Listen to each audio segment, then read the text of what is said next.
And finally, you can have TGF-beta and prostaglandins that are responsible for scar formation. И также выделяется фактор некрозопухоли бета и простагландины, которые приводят к формированию рубцов. If you have patients with mutations of those, you might have easier problems with scars. Если у вас пациенты с мутациями, с такими, то у них будут развиваться очаги склероза больше. Let's be practical. Давайте будем практичны. And what we care is about acquired lesions, which develop usually in children. However, 30% of boys, they might develop acquired lesions. Нас волнуют дети, у которых разовьются очаги склероз. Примерно у 30% мальчиков они разовьются. And that's exactly what I was talking so far. И это как раз то, о чем я говорила. And you need more than a urinary tract infection to damage your children, with your kidneys. Чтобы для поражения почек нужна не только инфекция мочевыводящих путей. Usually, these children are diagnosed in older age. Usually, they have low grade of VUR or even no VUR. Чаще детей диагностика происходит позднее, и у них либо низкая стадия, низкий маленькая степень рефлюкса, либо вообще нет рефлюкса. And usually, they have bowel and bladder dysfunction. И чаще всего у них есть дисфункция мочевого пузыря и кишечника. These children don't need surgery. A surgery has no good effects if they have bowel and bladder dysfunction. They need care of the bowel and bladder dysfunction. Таким детям не показано оперативное лечение, им нужно лечение именно дисфункции мочевого пузыря и кишечника. Do you have children like that? У вас есть такие дети? It's very important to know how to treat them. Очень важно знать, как лечить детей. Now, we have to distinguish those scars from the congenital scars. This patient that I have the picture with a small kidney and with a tremendous high grade of VUR was a boy who never had a febrile urinary tract infection. Также важно выделять группу детей, у которых наследственное поражение почек. Например, этот ребенок на картинке с изменением, с сморщенной почкой и высокой степенью рефлюкса никогда не имел инфекции мочевыводящих путей. They're usually diagnosed early, before the first year, and once they have what was called chronic pyelonephritis, reflux nephropathy, now we call it renal hypoplasia dysplasia. This is a different disease. It's a genetic disease. We know that when the child is 8 weeks old, about 1.5 centimeter, there is something wrong with few genes that regulate the development of ureters and kidneys. Эти дети обычно рано диагностируются до первого года жизни, и это связано с наследственным заболеванием, которое называется ренальная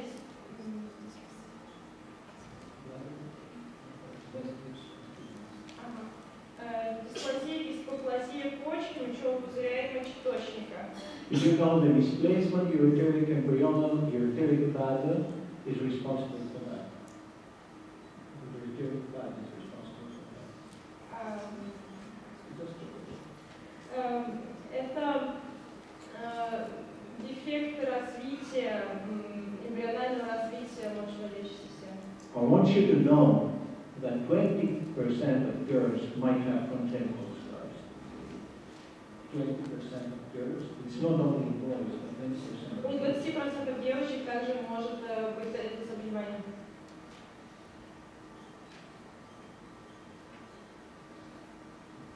Usually those patients, they have high grades of VUR, and those are the patients that they will develop CKD later on, chronic kidney disease. Обычно у этих детей высокая степень рефлюкса, и это дети, у которых позже разовьется хроническая болезнь почек в последней стадии. What is important to know they're at low risk to develop acquired scars. There is a study right now stopping antibiotics in children with high-grade PUR and congenital scars. We believe that we saved those children with antibiotics. And they noticed that there was no difference in the development of urinary tract infections. So these patients are at low risk to develop acquired lesions.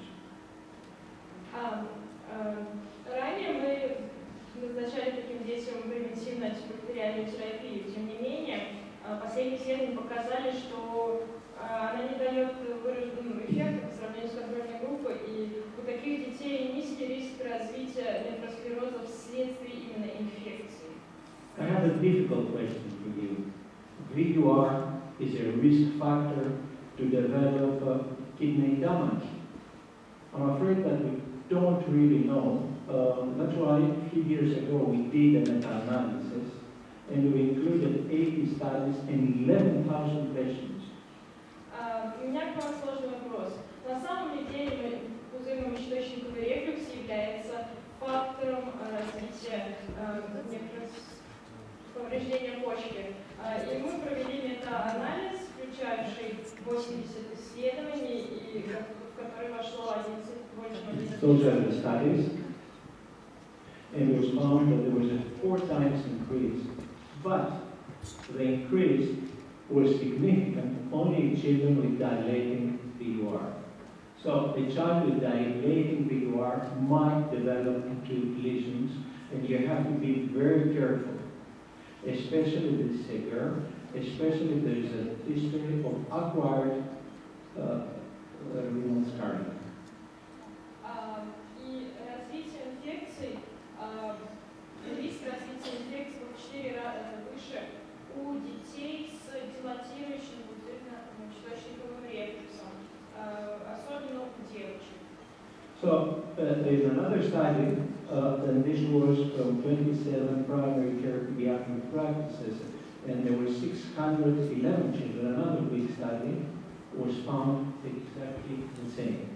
Children with a high rate of VUR, they had 4 times more chances than the normal population. And children with non-dilating VUR, the risk was not significant. В другом исследовании, в котором вошло около 7 тысяч пациентов, было доказано то же самое, то, что у детей с высокой степенью рефлюкса инфекции возникали чаще, в то же время как у детей с первой и второй степенью они возникали примерно в таком же количестве случаев, как у обычных. So what do you think? VUR is a risk factor for renal scars? Как вы думаете, рефлюкс является фактором риска для развития очагов нефросклероза? The answer is, again from the same study, is that yes, it might be, but not a significant one. It's a factor for developing dilating VUR, it's a factor for developing acute pyelonephritis, but this does not relate always with scars. Итак, является ли рефлюкс фактором риска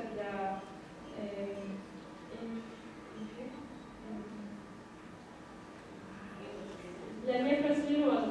Ответ такой, что он не единственный фактор, но в то же время, если это рефлюкс высокой степени, он приводит повышает риск развития инфекций мочеварящих путей, которые в свою очередь приводят к развитию нефросклероза. Did I confuse you? Я вас озадачила. Are you still afraid of VUR? Вам все еще страшно? Okay, I'm going to show you. Very simple thing. Let's think that you have 1 million population. You have 30,000 of VUR. It's very simple, like 3% of children, if they have VUR, you have 30,000. And you have 10,000 children with scars. In 1 million population, 10,000 scars. We have no idea how they will develop hypertension, but we know that about 5 they will develop end-stage kidney disease. To make the long story short, I do believe that most of the 10,000 children, they have congenital scars and not acquired.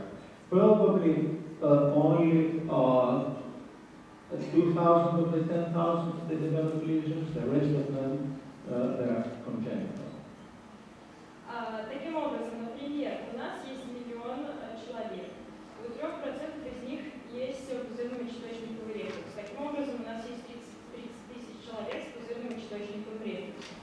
В итоге нефросклероз будет формироваться только у 10 тысяч из миллиона. При этом часть из них будет гипертензия, только у 5 из них будет формирование терминальной стадии хронической болезни почек. И в то же время я хочу сказать, что из этих 10 тысяч у большинства этот рефлюкс будет иметь наследственную природу.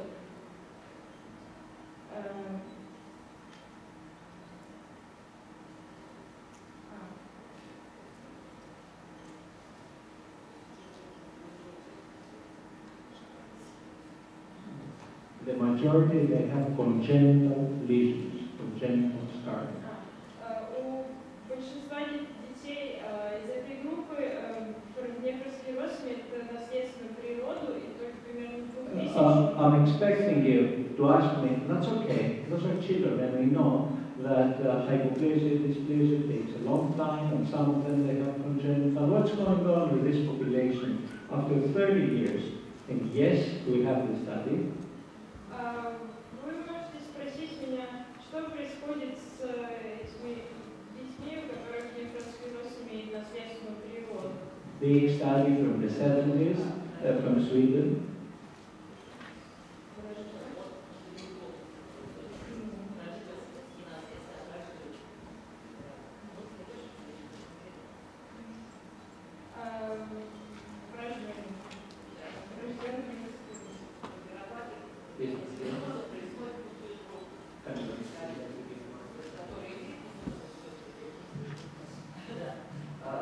Просто ненаследственный нефросклероз не может быть наследственным. Просто кто-то те ген, которые имеют пузырный мочеточниковый рефлюкс, у них уже внутриутробно формируются вот эти рубчики нефросклероза. Вот об этом идет речь. Okay, we have a study of 1,200 children from Göteborg in Sweden, and those patients they were followed.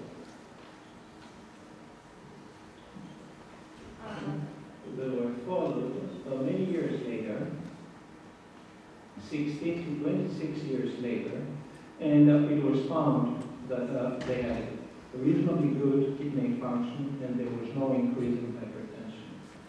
Есть исследование, которое было проведено в Петербурге на протяжении 10 лет, и эти дети, участвовало 1221 ребенок, их наблюдали после развития инфекции мочеполовых путей, и было выявлено, что у них был очень низкий риск развития нефросклероза.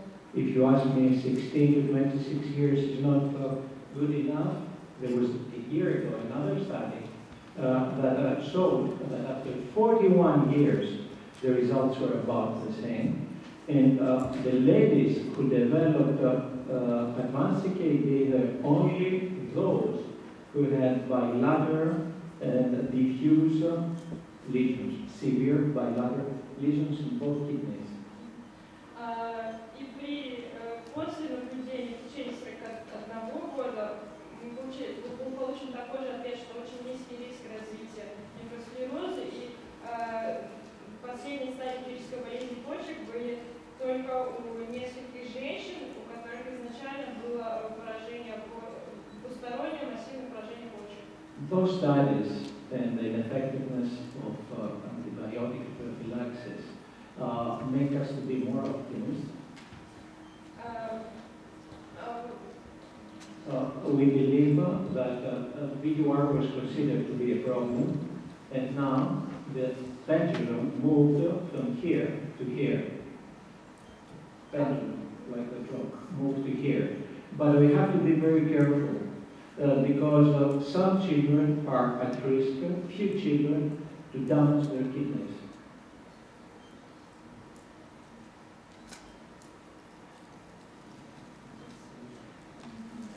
Таким образом, мы получили данные, что антибактериальная профилактика неэффективна и не показана.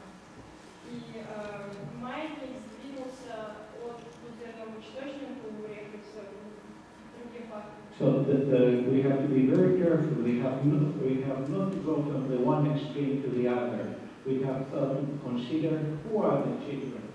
And definitely the children, as I told you before, at risk, we can identify from clinical findings. And despite the fact that the British recommendations are based on clinical findings, the English guidelines for investigation are based on clinical findings. Таким образом, кто входит в группу риска? Это дети с клиническими данными и британские рекомендации, основанные именно на клинике. I will show you that there are 3 studies. The one from Newcastle on Tyne from England, from Dr. Talbert. И было 3 исследования, одно из Ньюкасла. And who showed that this is the study, who showed something that was not expected, that there is a low specificity of clinical findings, and the systemic symptoms like vomiting, anorexia, hospitalization, they don't predict the outcome. И в этом исследовании были получены неожиданные результаты, такие, что клиника не является предиктором формирования нейросклероза. Ни такие симптомы, как анорексия, тяжелое течение, рвота, и не являются факторами, предикторами. So the question, and I want you to remember that, do systemic symptoms predict the risk of kidney scarring? The answer is нет.